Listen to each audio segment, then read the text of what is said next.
Aren't we in danger of life?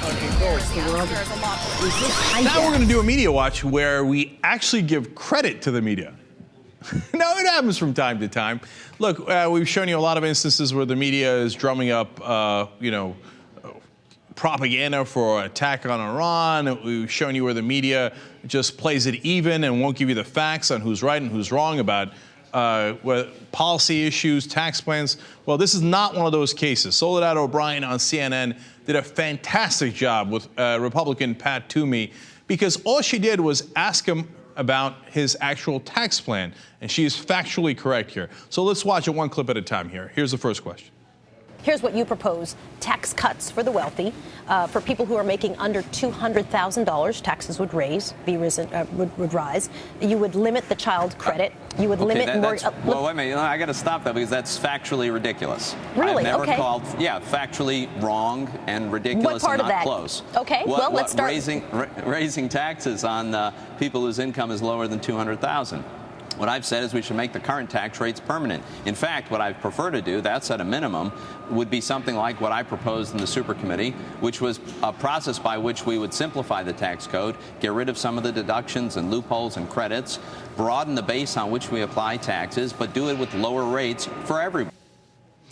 All right, so that is apparently factually wrong, factually ridiculous, not even close, except for the fact that the Center on Budget and Policy Priorities, which is nonpartisan, said his plan would definitely raise taxes on people making under $200,000. Now, why is that? It's because he takes away really important deductions for the middle class. In fact, Soledad O'Brien does her next follow-up question on exactly that topic. Watch. So some of those loopholes and credits, though, would be, for example, the mortgage interest deduction. You want to get rid of that or limit that, right? Well, and the child credit?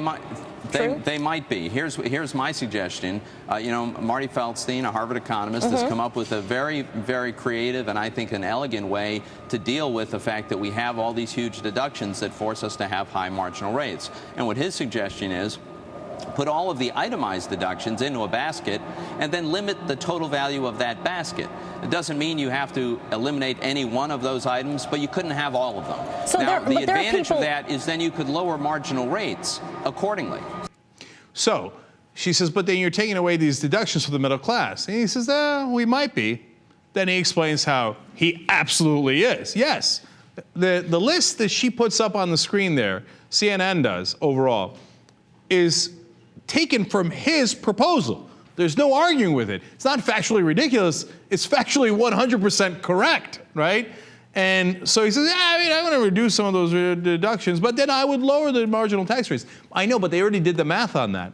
And it turns out that winds up helping people making over $200,000 a tremendous amount, because when you lower their rate, they save a ton of money, but they don't take as much exemptions as the middle class does. When you do it for people making under $200,000, they wind up paying more in taxes according to your plan. Final follow-up here. But there are people who look at what you have proposed, and let's focus on the two that we're not arguing over, the child credit and also the mortgage interest deduction. And you have said earlier, Medicaid and Medicare, right, all of those. And there are people who look at that, which is what you're proposing, and say, so that's bad for the middle class. Those are all deductions that middle class people rely on and wealthy people don't really rely on.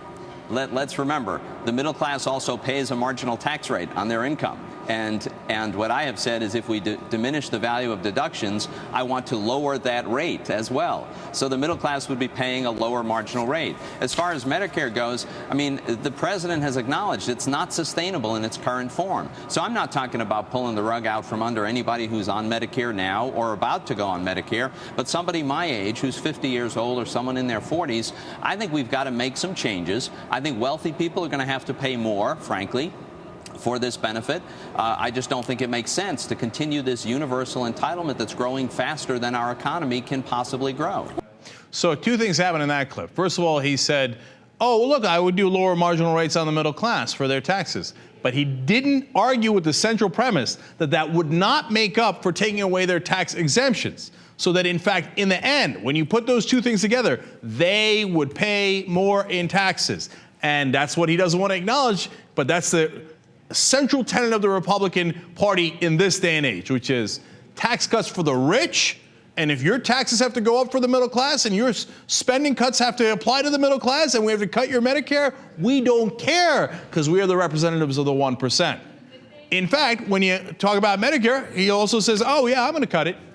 Yeah, maybe not for the guys who are, going to Medicare right now because I don't want to lose the senior citizen vote. But for everybody else, of course, I'm going to slash the hell out of it. It needs to be reformed and cut and scaled back. So here they are. They're saying if you elect Republicans, people making over $200,000 are going to love it. People making under $200,000, your taxes are going to go up and we're going to take away your Medicare. How you like them apples? Now, the reason that I love what Soledad O'Brien did here is, one, she presented him with facts. She wasn't scared to do that. She challenged him with his own plan. She did nonpartisan sourcing on it. And number two reason why I loved it is she continued to do smart follow-ups, saying, well, here's the reality, here are the facts, and she asked him, and then he could answer it any way he likes. That's real reporting. You should do it for Republicans, you should do it for Democrats, you should do it for everybody. So on this one, great job by CNN.